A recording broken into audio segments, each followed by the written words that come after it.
na naman ito dumaan. Ba't pumasok na naman? Sila pumasok kahapon. Nag-over the backward ka na naman? Ha? Oh. Labas muna. Be. Labas. Saan ba dumaan to? Oh. Medyo natakot. Saan ka dumaan? Good day mga ka-agree. Yun po. Nangyari sa ating lakatan ay pinutulan na po natin. Bakit ba ganun? Kasi po kahapon, Sunday, pinasok po ito ng ating mga malalaking goat kasi po sinira nila yung ano doon, yung bakod doon. Wala tayo dito kahapon dahil nga pinalabas lang natin at umuwi. Lakas na. Pinasok po nila oh. Kaya ito po itsura oh. Pinutol na lang natin yung ibang mga stem na wala ng dahon. Dahil sa kagagawa ng mga malalaking kambing po natin. Ang dami po nilang na-damage talaga na dahon. Buti na lang ganito palang kalaki. Eh, may chance pang gumanda. Pero siyempre yung mga matatangkad, hindi na nila kayang masira talaga. Pero kahapon po, super busog po sila. Kasi halos 4 hours po silang pumasok dito. At saging at napier natin, yan po, ay talagang nagpiesta sila kahapon. So maraming nasira. Hindi lang yan po dito, hanggang po dun sa ilalim. Nilibot kasi nila. At saka hanggang dito po sa kabila. O yan po. Grabe talaga. Yan mga kakaagti, mga ka-goats. Kasi nga kahapon na wala tayo dito ay sinira nila dito. Yung part ng bakod, dyan po. Sinira nila po yan. Natumba yan. Kasi luma na yung poste. Kaya naglagay tayo ng bagong poste kanina. Bago sila lubusang pinalabas na naman ng kulungan para po hindi na mga sira ulit. Naglagay pa tayo ng tawag pang tukod para hindi nila basta-basta masira. Ito dito po sila tumalon lahat. Malalaki pa naman po sila kaya grabe yung damage nila sa sagingan. Dito po halos yung kayang maabot na mga maliliit. Eh talagang puspusan yung tira oh. Pinutol na lang natin ng kutsilyo kanina. Oh, yan pa yung nagmineme na yan. Sila yung pumasok dito. Kaya po, yan oh. Maliban na lang ito sa mga matatangkad dito. Pero gumala po sila hanggang doon sa loob. So yung mga maliliit, pati yung mga followers, talagang bakbakan sila sa kainan. Kahapon dito oh, tingnan po. Pati yung ano dito oh. Yung mga napier grass dito oh, maraming putol-putol oh.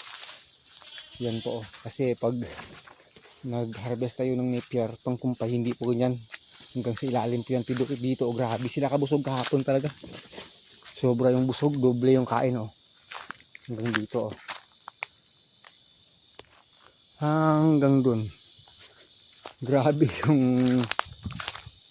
ano nila sa sagingan oh. Hanggang dun sa ilalim, hanggang dun sa dulo, hanggang dun. Nilibot pa nila dyan eh. May mga bawas-bawas pa yung mga dahon dyan sa ilalim eh. So dito naman tayo dadaan. Buti na lang yung iba hindi masyadong tinamaan po yun oh. Yung mga maliliit kasi crunchy na crunchy yung dahon. Yun po. Gustong gusto talaga nila. Pero yung isa kong kambing na si Patricia po, sobrang busog kahapon ay tawag na nag-LBM pa. Dito oh. Ito malamang. Ito oh. Sa kanila pa yan. Hanggang dito oh. Basta kayang abutin oh. Lahat naman yata ng ano oh. Ng mga follower na maliliit na kaya nang abutin talagang ay nako oh, kambing talaga. So yan po, kahit na po na meron na po tayong fencing, pag mayroon lang time, chance na makapasok po sila, ay talagang papasukin po nila yung ating taniman ng lakatan. Buti na lang mga ganito katagas na, katangkad na, okay na. Pero yung mga maliliit na madadaanan nila, nako, grabe talaga yung tama ng mga kambing sa ating lakatan. Oh, halos po na pwedeng maano eh. Pati dun sa kabila oh. Na pwedeng, ba't pumasok? Sana na naman ito dumaan? Ba't pumasok na naman? Sila pumasok kahapon. Nag-over the backward ka na naman? Ha? Oh. Labas muna. Be. Labas. Saan ba dumaan ito? Oh. Medyo natakot. Saan ka dumaan? Pumasok dito oh. Mag-i-inspection po tayo ulit. Saan ba dumaan ito? Kasi pag nakita ng iba, susunod na rin. Kasi masyadong malakas yung ano eh, mag-over the backward kasi matangkad masyado yan. Pinasok na naman dito. Talagang walang hiya na kambing. Oh. Wag ko na po muna ito para po mahabol ko siya. Mga kakambing. Talagang pasaway, pinapakita talaga oh. Ouch. Ouch. Ouch.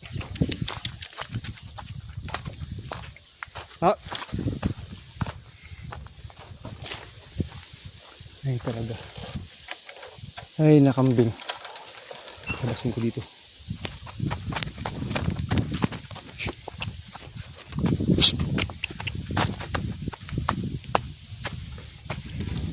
Saan kaya nag-overrap ako na naman doon? Kasi po yan masyado pong malakas sa high jump yung isang yan. Maliban na lang si iba dito. Kaya niya oh. Sana na naman kaya dumaan yung kambing na yan. So yun mga ka-agree na palabas na natin yung ating isang kambing na pumasok na naman dito kasi po kaya niyang i-jump over yung ating ano tawag bakod kasi nga medyo ano na yung bakod natin eh, luma na. So kahit na hagwire may mabutasan lang, may masira lang na poste, tukod, hina-high jump na nila. Saka makakapasok na po talaga sila. Mga ka-agree sana hindi na makapasok ulit ano. Pag kasi pumasok yung isa, talagang pag walang tao sasama na yung iba, nako, maraming damage na naman ang pwedeng mangyari dito sa ating taniman ng lakatan mga ka-agree. So iba dito, grabe pa rin tama eh. Oh, ito. So mula po dito mga ka-goat, mga kambing kalakatan. Eh kanina pumasok na naman dito yung isa, si Sandro. So ipakita natin dito sa dulo kanina yung mga tinira nilang mga saging. Kunti na lang yung natira talaga. Talbos na lang. So yung gagawin po natin ito nito, puputulin na lang natin ng kutsilyo itong mga ano niya para hindi po siya masyadong maano tawag ma-stress kasi po nakaka-stress po itong kagat ng kambing.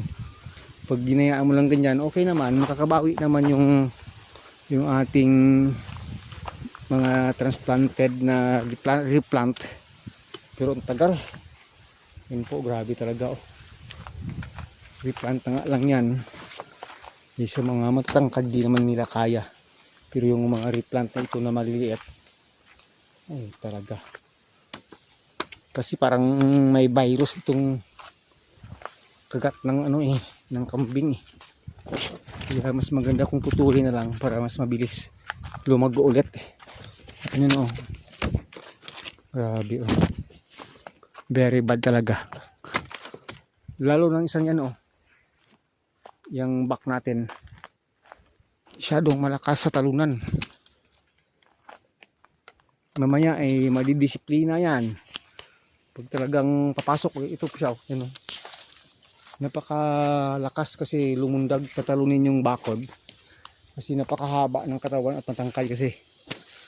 So easy lang sa kanyang pumasok dito.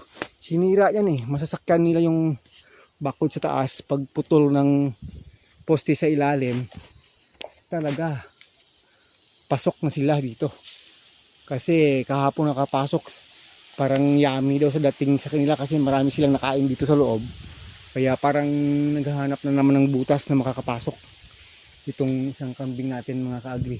Pag pumasok yon at makita nitong sumusunod sa kanya, nako, papasok silang lahat dito. Maninira na naman sila ng mga pananim natin. So yun po, pinakita po natin sa inyo yung na-damage ng ating mga kambing na nakapasok kahapon dito sa loob ng ating salingan. Ganyan po yung ginagawa o inaakyat nila pag may pwede silang makain dyan sa taas. Inaakyat nila. Pag naputol po yung poste, edi libre na silang makakapasok dito. Okay na sa kanila yun. So magpipiesta sila dito sa napier at sa dahon ng ating lakatan. So masisira na naman. Pero kahapon kasi walang tao eh. Pero pag mayroong tao dito naman, hindi naman ganyan yan eh. Makakapasok man din ay maagapan. Ito po ang ganda pa naman ng napier dito. Inubos na nila Maganda na sana itong pangkumpay. Dito pa lang kahapon bombastic yung kain nila yung dito sa kabila ubos hanggang dun so hanggang dito na lang muna mga kaagri. Babantayan ko sila kasi baka papasok itong matangkad na mataas yan na back na yan yung susundan ng iba mamaya na mga kambing para makakapasok na naman dito. Hanggang sa muli po, maraming salamat po Agritechnics TV. Hanggang sa muli, pinakita po natin sa inyo yung damage ng mga kambing sa ating lakatan. God bless us all. Mabuhay ka magsasakang Pilipino.